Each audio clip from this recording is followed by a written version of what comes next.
I'm Owen Bigland. This is the Inside Edge video blog. Okay, I was in my car a few weeks ago heading out to look at a house out in Lions Bay in West Vancouver that I'm getting ready to list. My Spotify didn't work. I couldn't get it to go, so I had to listen to some terrestrial radio, AM radio in my car. And I came across a station that I have on my preset. I think it's 11:30 a.m. It's a news network station, and they have a syndicated show on there across Canada. And I stumbled into this thing, and it was a call-in show with a couple of hosts, and the topic was Canadian real estate and how expensive it is. How do young people do it? Will they ever be able to get into their own home, or are they going to be renting for life? And then they had a lot of call-in viewers call in, most of which were from Toronto or Vancouver. And of course, it was the same thing. I mean, yes, it is very difficult these days. House prices have gone through the roof. How do young people going to save for a house? It's going to be difficult.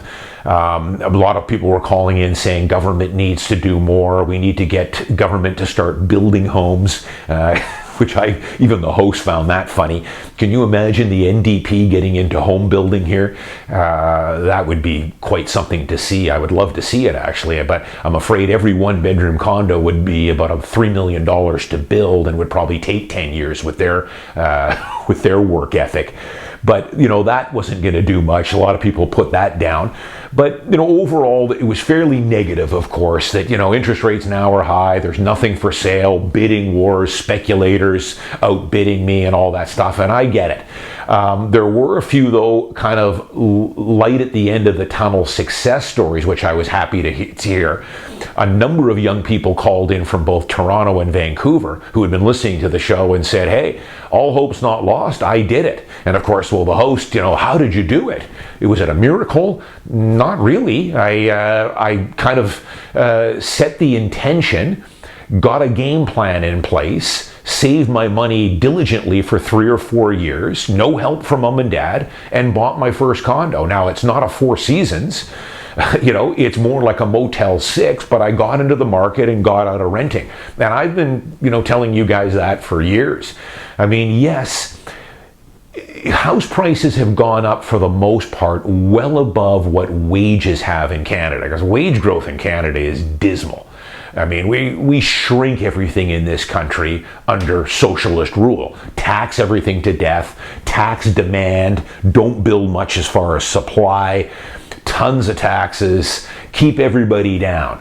But as I've said, there's two economies in both Canada and the United States. There's the old economy where you're working a 9-to-5 job or you're in a low-level corporate job making $60,000, $70,000 a year. That's going to be tough to buy a house. But then there's the new economy, which a lot of young people are in, which is in that tech sector.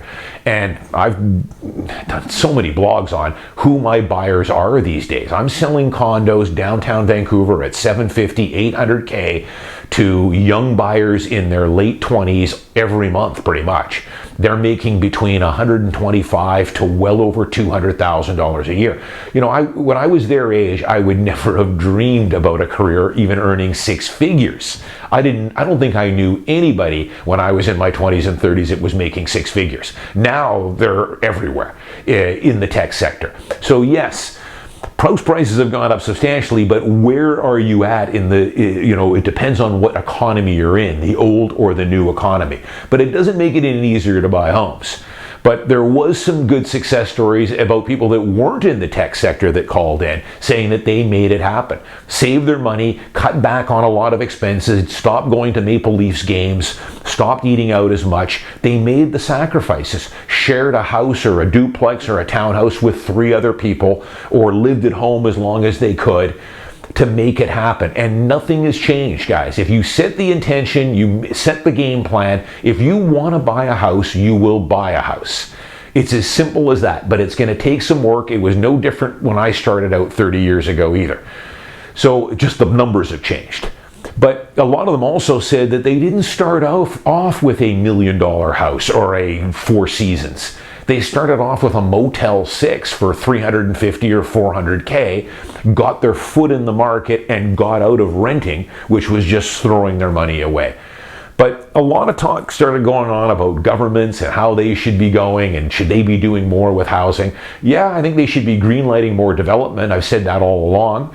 They're now finally starting to build more rental stock here in Vancouver. But again, I've said before, that's the socialist way. That's just enabling you at $3,200 a month to rent a small bedroom, one-bedroom condo. You want to be an owner if you're planning on staying in a city like Toronto or Vancouver or Calgary or whatever. You don't want to be a renter long-term or for life. You just don't. There's no scenario or math you can put together renting over 20 years versus owning for the next 20 years where you're going to come out ahead renting. But that's socialism, and it turned a little political, which was funny too. There was one guy that called in who I thought spoke very well, very eloquently, that talked about, socialism isn't the answer. So the point of socialism is to make you give up on upward mobility and success, which it is. They want you to give up. What they want to do is they want to make the middle class so tough and so hellacious that you give up on it, vote for the NDP, and we'll coddle you and give you rental housing and everything else. I hope more people wake up to this. I've often said, I hate politics. I have to talk about them in my blog here because we're under attack here when it comes to real estate and political intervention, trying to curb demand instead of working on the supply side. But vote, you want to get as little reliability on the government as you possibly can. That's how I would tell you to vote. Don't rely on the government for anything. They're not your friend. Insulate yourself as much as possible. And that's what these success stories that called in on this show had done. They, tuned out a lot of the negativity, figured that government wasn't going to be the answer for them, which it's not, and took matters into their own hands. And that's what you have to do. Final little thing here. I've done a blog on this just before Christmas on the BC Landlords. They've got a group together that are petitioning the NDP government and our housing minister, Ravi Kahlon. And, this just keeps going on and on. They've got a protest coming up here. Actually, by the time this airs, it'll probably be over. On changes to the Tenancy Act. I've done lots of blogs on this, how the Tenancy Act is so far weighted towards the tenant.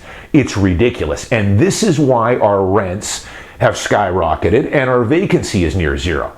They never talk about the reaction to all this going on. And, these guys have got a 10-point plan here, this Landlords Association.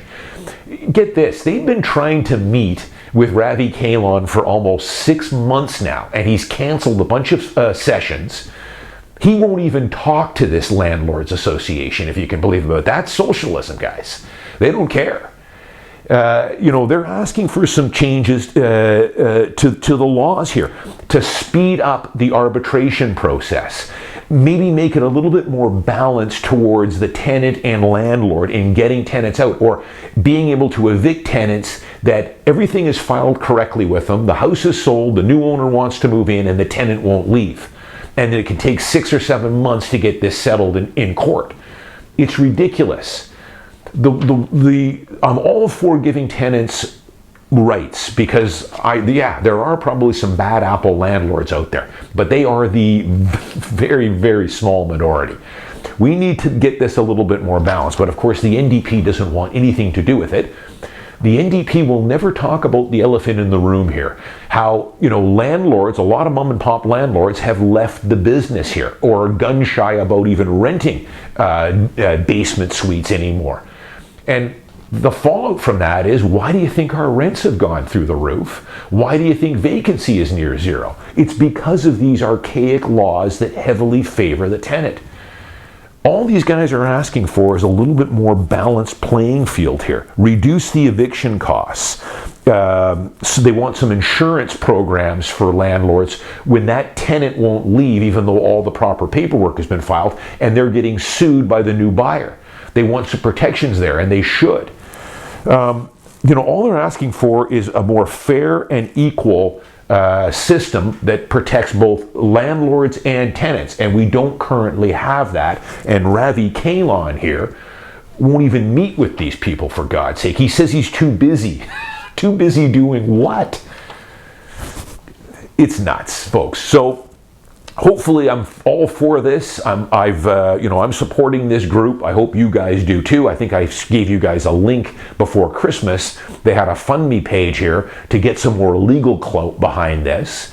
But again, this is the fallout from not really giving mom and pop landlords a fair shake here. This is why our rents are so high. And you'll never hear the NDP talk about that. You'll never hear the media talk about it. It's terrible. The fallout from all these restrictions and things that these governments put in place. There's always a reaction to this stuff. But of course, they'll tell you that we're looking out for you, Mr. Tenant, the little guy, and that's all great. But there's a fallout to a lot of the stuff that they're putting in place. I'm Owen Bigland. As always, thanks for watching. See you guys next week.